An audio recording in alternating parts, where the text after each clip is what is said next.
right. Hello, everyone, and thanks so much for joining us here tonight. And thanks to Bill for putting this together from our ELAC members and to all the other organizers that have made this happen. I actually told Bill about a month back that I didn't want to be part of this because it's just been year 3 of pandemic teaching that I'm sure many of you can identify with. And he convinced me to stick around, and I'm really glad I did. I've already taken pages of notes, and I had even seen the presentations ahead of time.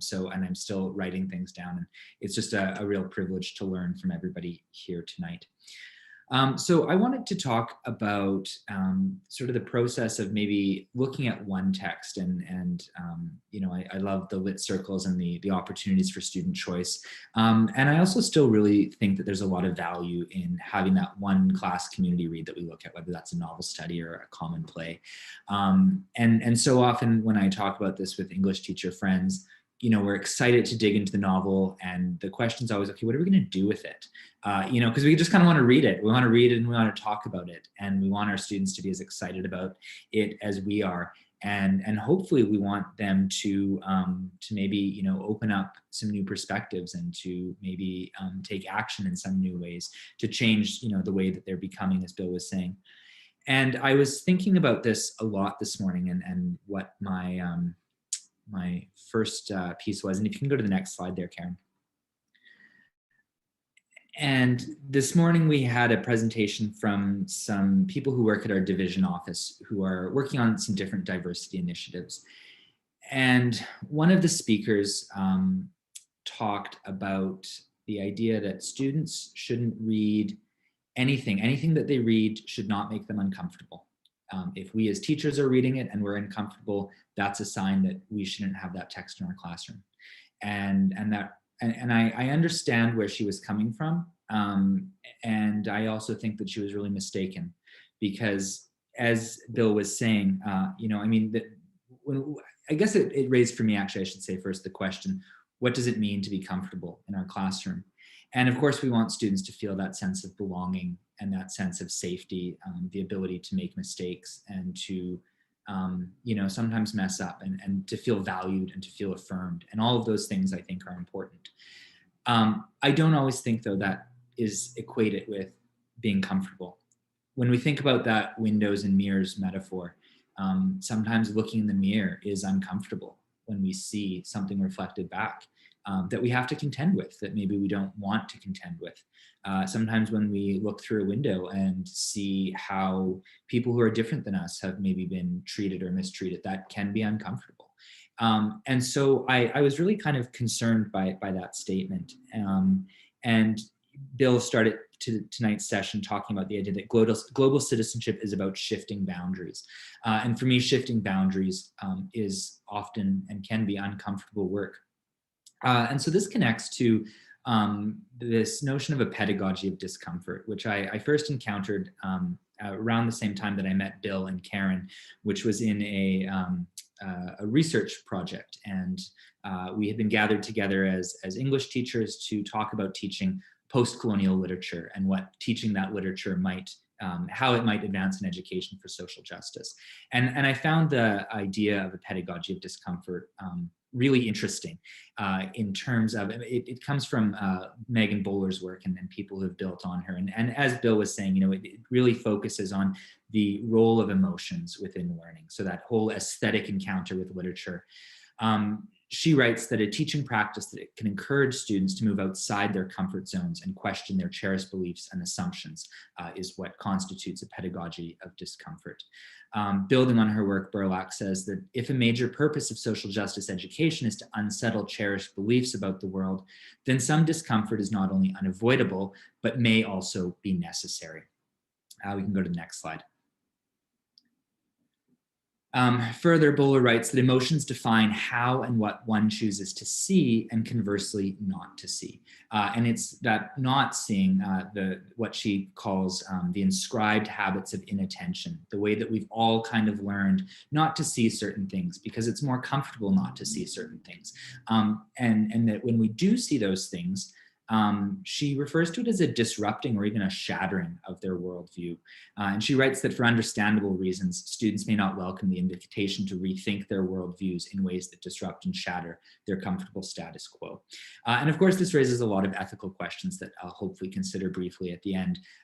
But I think that working from the perspective that sometimes encounters with literature and learning and shifting boundaries is uncomfortable work, for me underscores most decisions that I make in the classroom.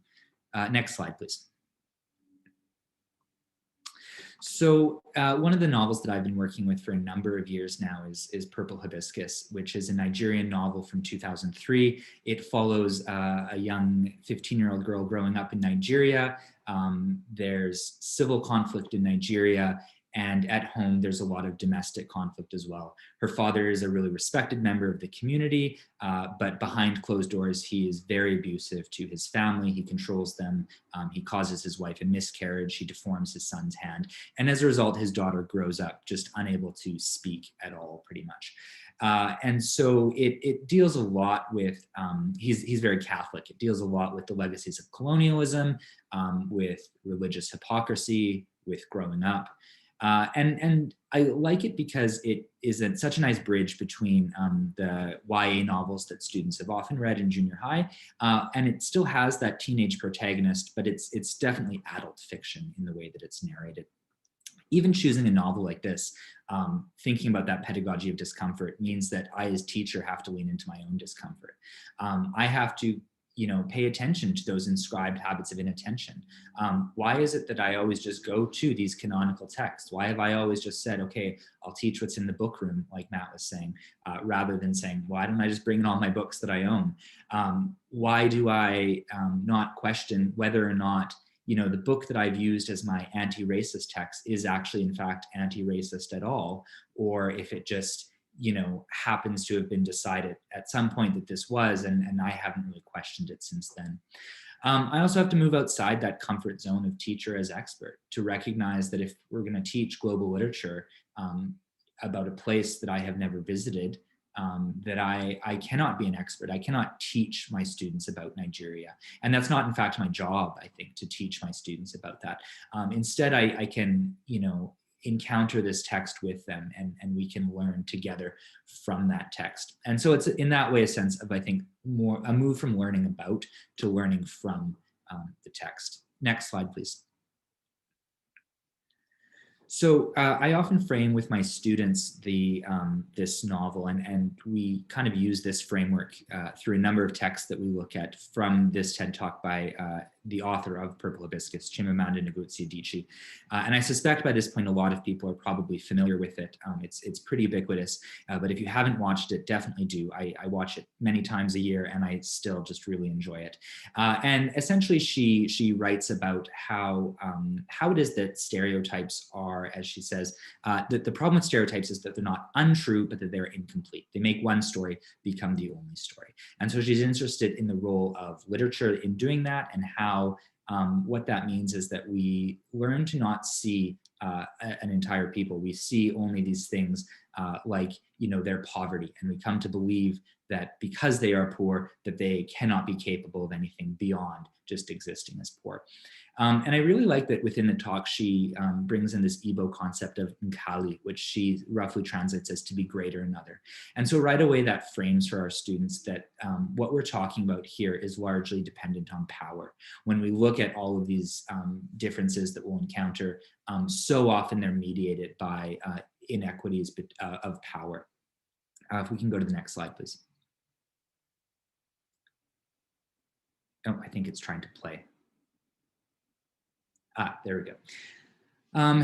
So working with this pedagogy of discomfort means that we will be unsettling some of our traditional beliefs.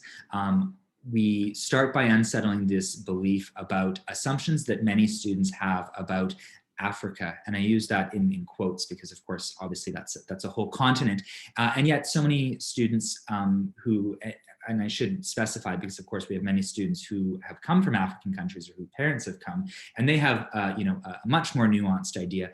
But for many of our students who haven't, I often ask them just to, in front of them, write down what words come to mind when they think Africa.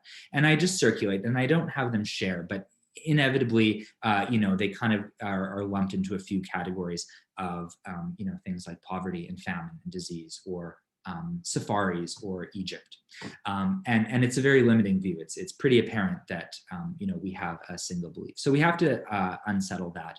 I use a story called Crocodile Tales about a young British girl who goes to Zimbabwe to teach. And she tells her Zimbabwean friend that, I want to be hardened by pain and experience like you. And so the students, these are just some excerpts of little one-pagers that the students did, showing their understanding of the story. So one of the first beliefs that we kind of interrogate and unsettle is that idea of white saviorism.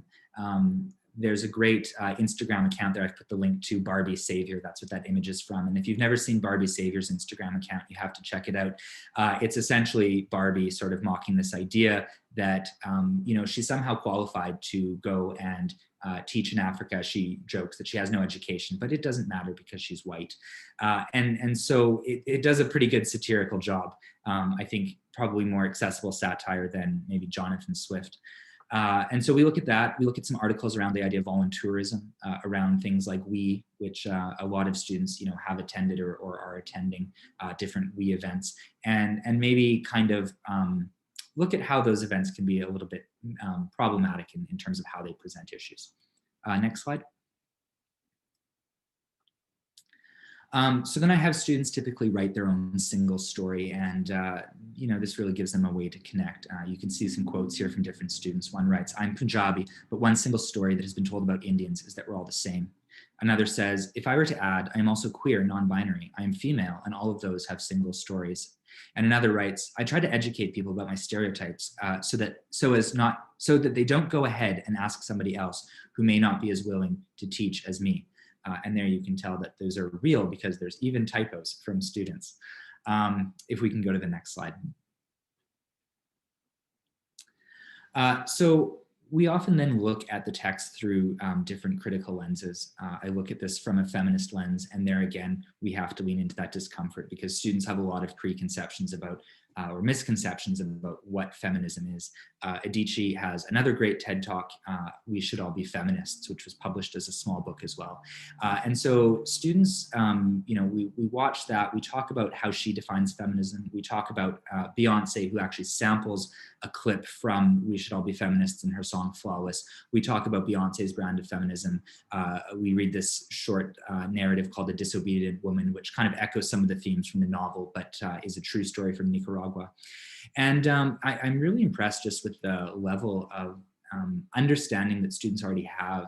In the last 5 years, like the number of students that are coming to these conversations already with terms like intersectional feminism and understanding that, feminism has often been, to the benefit of white women.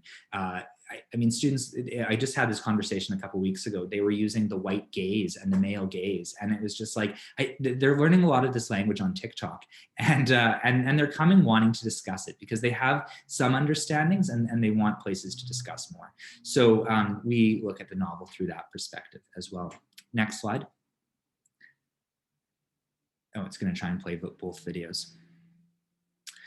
We look at the novel as well from a post-colonial perspective. So I often will just bring in different quotes, ones like the ones that we have on screen here from Edward Said or Chinua Achebe, who really inspired even the opening of Purple Hibiscus. And we just look for ways, how can we understand how post-colonialism is operating within this novel, how we can use this novel to understand what the legacies of colonialism are. Next slide. Sorry, I'm getting time reminders here. So I typically have a number of essential questions that I frame this through that students will respond to both personally and critically throughout the work that we do in various kinds of forms.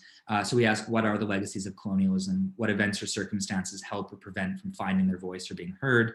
How do people with less power resist oppression from those with more? How is power divided within our society within the novel? And what happens when a system of belief is imposed on a group of people? Next slide, please. A few other considerations. One recently is some controversy around the author Adichie, who some people have accused of making comments which are transphobic. And Adichie published a really interesting response to this, which I have students read, that actually really gets at a lot of this sort of internet culture that wants to, I think, sometimes resist the ambiguity that most issues actually have.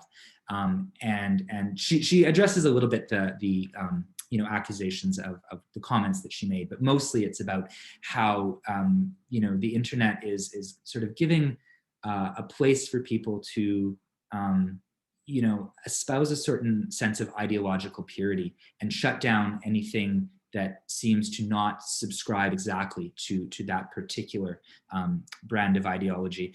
And I think the students have really enjoyed wrestling with that one because it's so complex. Because on one hand, they really are growing up in a time where they want to and are actively trying to be better people, and they are being anti-racist and they are being anti-phobic and anti-homophobic and anti-transphobic. And I think sometimes working with those messy nuances of those issues is hard. So I think this paper kind of addresses it really well. Other considerations with this novel, there is domestic abuse, there's some treatment of religion, and again, this causes discomfort. So, I recognize that when I bring in a novel like this, we have to make space for how students respond. And last slide, please. And I recognize I'm almost out of time, and I think that's really where these ethical considerations come in. So these I'll leave you just to ponder. How much discomfort is too much to bear when we're asking students to potentially shatter their worldviews? How do complex class compositions change approaches to a pedagogy of discomfort? So obviously, it's one thing if I, as a white teacher, am getting certain students like me to think in certain ways. How do I deal with students who have internalized racism when that's not my own experience? And what does that look like to navigate conversations like that? How do we use this sort of pedagogy productively, but also move beyond discomfort into critical hope so that they actually feel that there's a sense of agency and ability to act? And if we're recognizing that there's problems and injustices with the world, then what is it that we can do about them? So hopefully that gave some critical thought, but I'll pass it over to Karen. And thanks so much, everybody.